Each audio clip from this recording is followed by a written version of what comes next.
Hello YouTube, Fuzzfinger here and welcome back to Final Fantasy IV. Previously we became a paladin and gave up our old role, so today we're going to continue on, but first of all we're going to take a detour and head back to a previous area in order to stock up on some new items, and then we're going to move on ahead with the story. So if you enjoy this episode, please don't forget to hit the like button and be subscribed right here on Fuzzfinger Gaming.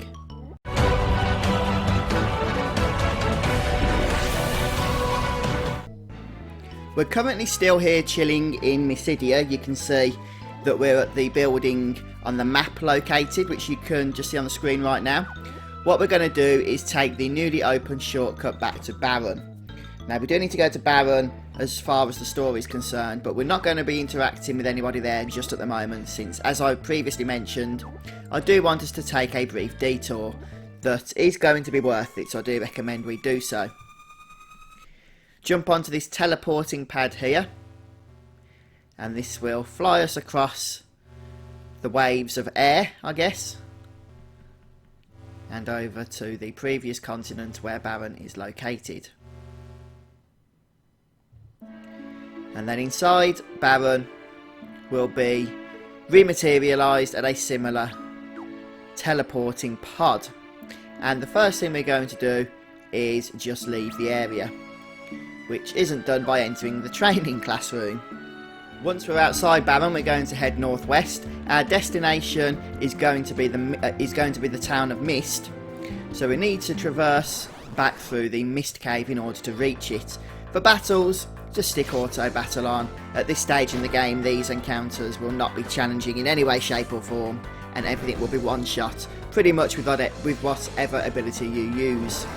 One thing I would have liked to have seen, I think, in the Final Fantasy IV release on PC is the ability to speed up battles. We got it with Final Fantasy IX, and I can't remember if we got it with Final Fantasy VIII or not. I think we did, didn't we?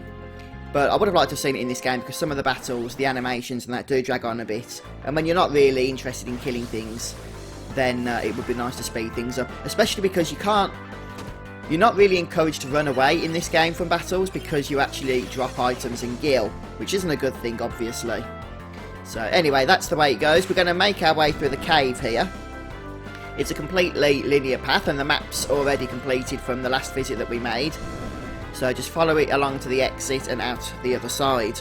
Once you've exited the cave, then you'll find the town of Myst just over the ways a little bit, and we're going to go ahead and enter that now. And you'll hopefully remember this place. We have been here previously. So first thing we're going to do is just go to the east here, yeah, and just north up here. The reason being, there's actually an item we can grab from one of the bushes. It's a bomb fragment, so we'll go and grab that. And we're going to look for a hidden path here. Looks like this is it. Yeah, that's it. So just past that last building you'll find the hidden path, and there should be a couple more bomb fragments for us to grab. See if there's another one. Okay, it's just located there. So that's the second bomb fragment. And it's strange, there's a lot of kind of like hidden clipping obstacles here that you can't walk through, which is pretty strange. I don't know whether that's a bug or not, but you know, that's just the way it is, I guess. So anyway, now we're going to head into one of the buildings up here. It's the northernmost building that you want to go into, and you're thinking, oh, why would we want to come in here? There's nothing here. Actually, there's a secret passageway just here in the fireplace. And just want to make sure that we start at the right location here so that I can get my bearings. If we just head down this way, east, then eventually, hopefully I'm not running on the spot here, we should locate a secret room. There we go, just keep persevering and you'll reach it. We get a gold hairpin, which is pretty decent. I'm going to give that to Param in just a moment. And also some clothing located there. But before we mess around with that, we're going to head south to yet another secret area, with more chests. This time a Polymorph Rod, not particularly useful, we'll probably just sell that. And a ruby ring. If we head down to Polymorph here, we can give him the golden hairpin. As you can see, that gives him a nice boost to his stats there. The silver armlets are still pretty awesome. And now we're going to head back to the shops. So just make your way back through the same way that you came. And from this one we're going to head west. It's kind of like northy west, isn't it? You kind of jerk a little bit when you're not actually moving. So you can sort of tell if you're running on the spot or not, which I guess is helpful. Next we're going to check the shops while we're here.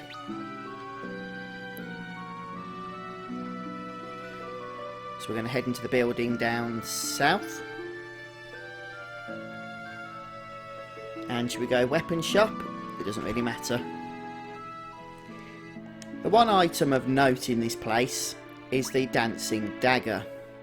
So the Dancing Dagger is a massive boost in damage for Palom, and you might want to purchase it. It's also an interesting item, Palom, sorry, because it can be used as an item to attack, and it does a lot of damage, but it works with Palom because of his item lore ability.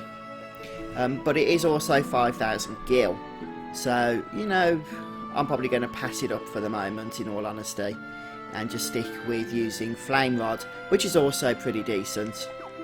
But it's there if you want to buy it. And then we're just going to go to sell here and start selling some of the stuff that I'm not going to need. One thing you can sell, by the way, is the Polymorph Rod that you just picked up. So also sell Cecil's Dark Night equipment and the clothing as well that we just collected. The Polymorph Rod, you might want to keep it, but you're probably never going to use it. The armour shop is pretty useless, but one of the things that we do have now is that nice headpiece that we've just looted and stuck onto Polom. So with that in tow, we're going to make our way all the way back to Baron. So back to the Myst Cave, and away we'll go.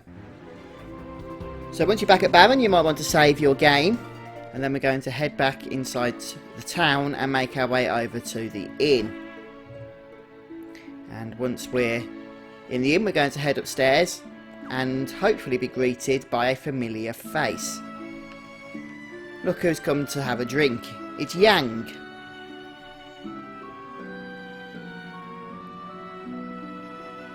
And Yang doesn't recognise us.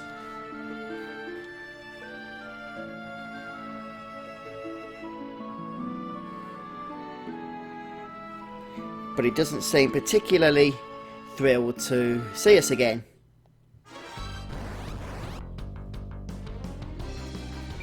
So here we have to fight two Guardsmen, and they're a little bit irritating in all honesty, since they counter both physical and magic attacks. Now they counter your physical attacks with Mini and magical attacks with Pig. Thus it's really important to try and kill them pretty much, if possible, with a single hit. So here's how you do it. You use Teller and Palom, and they cast Break. And hopefully we've got Break here, there we go. And that will actually one-shot these enemies.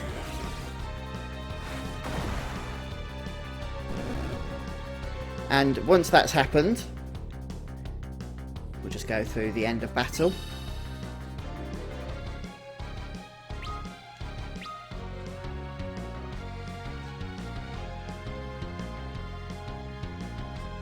Once that's happened, we'll enter battle with Yang. And all we need to do here is hit him a few times and survive.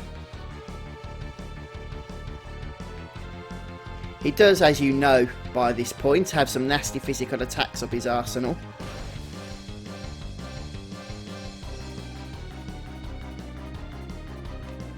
but hopefully nothing we can't handle here. Just need to knock some sense into him.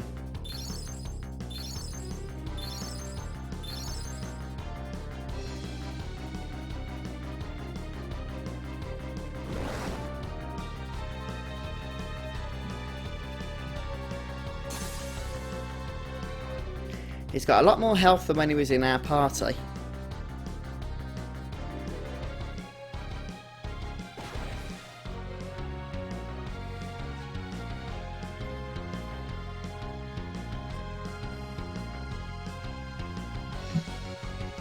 Die curse? What does that mean? C-U-R-S.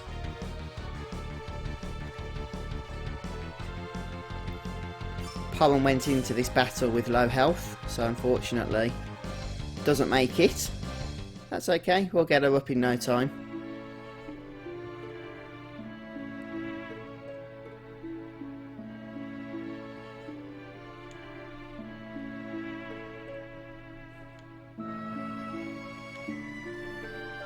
So we're just going to ask Yang here what happened with Rydia and Edward. If you remember, they were all on the boat with Cecil when the giant sea monster Leviathan came and attacked.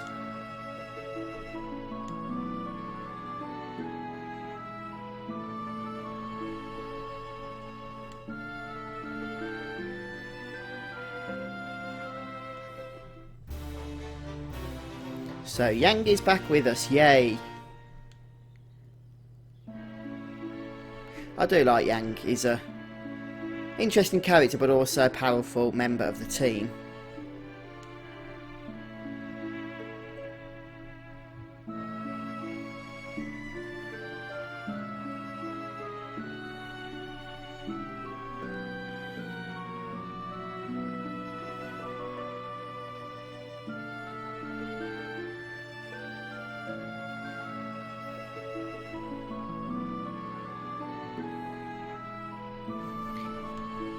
Everyone's just introducing themselves to Yang here.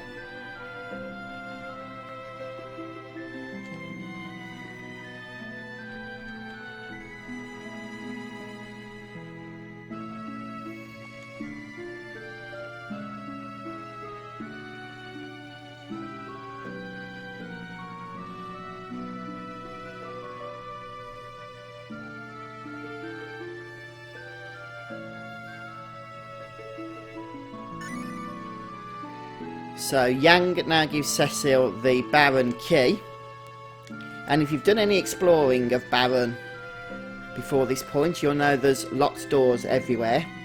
Well, maybe not everywhere, it's a bit of an exaggeration, but there's a few, and now we actually have access to them and can open them. So we'll just check our party, and everybody's healed up and back as they should be. Even the little one who died.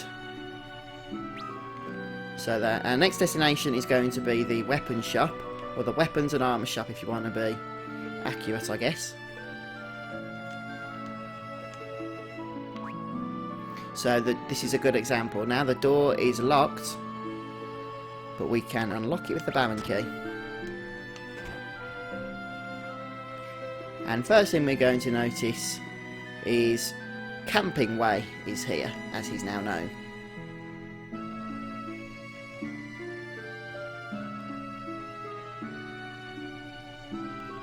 But you've probably guessed Camping Way is not going to remain Camping Way for very much longer. And he's now Jamming Way.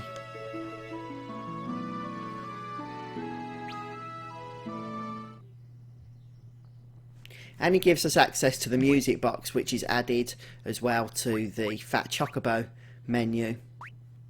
And you can basically play some of the battle themes, sorry, some of the musical themes that you know and love.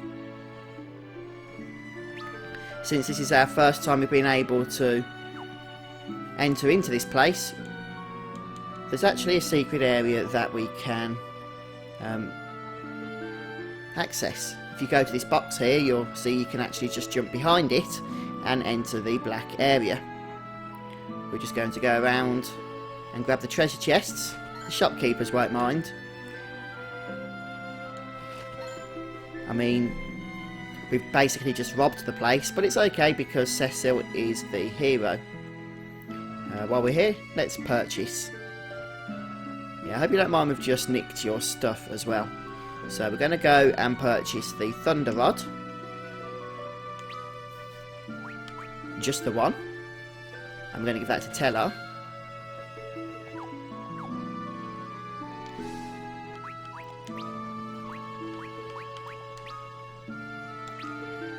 So Thunder Rod for Teller, and don't forget to just change around his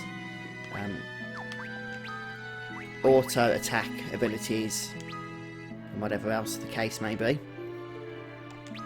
So it'll reset back to attack for obvious reasons. He doesn't have the Ice Rod anymore. There we go. And we're going to give the Ice Rod now to Palom.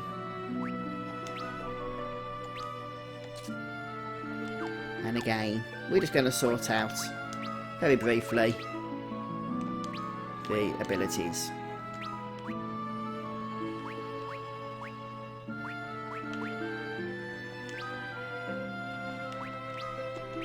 There we go.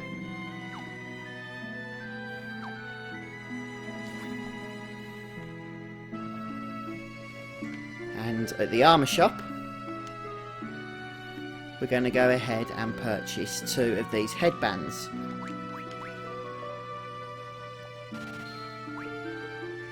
And there's a Kempo Gi here, which we've already got one. But I don't think we've got it to spare, so I'll just check.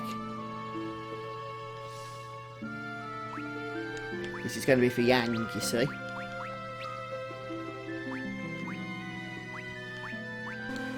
Give him one of the headbands we just purchased. The other one's going to stay in our inventory for a short while. Give him a silver armlet. Okay, we do need to purchase, and we'll give him the weapons in a moment. The Kempo Gi. I know it's 4,000 gil, but hey, the guy needs armour, doesn't he?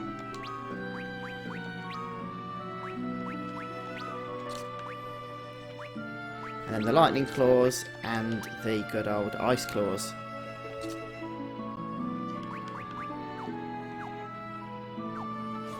And there's one more secret area that we can access. So we make our way back around here and out of this building.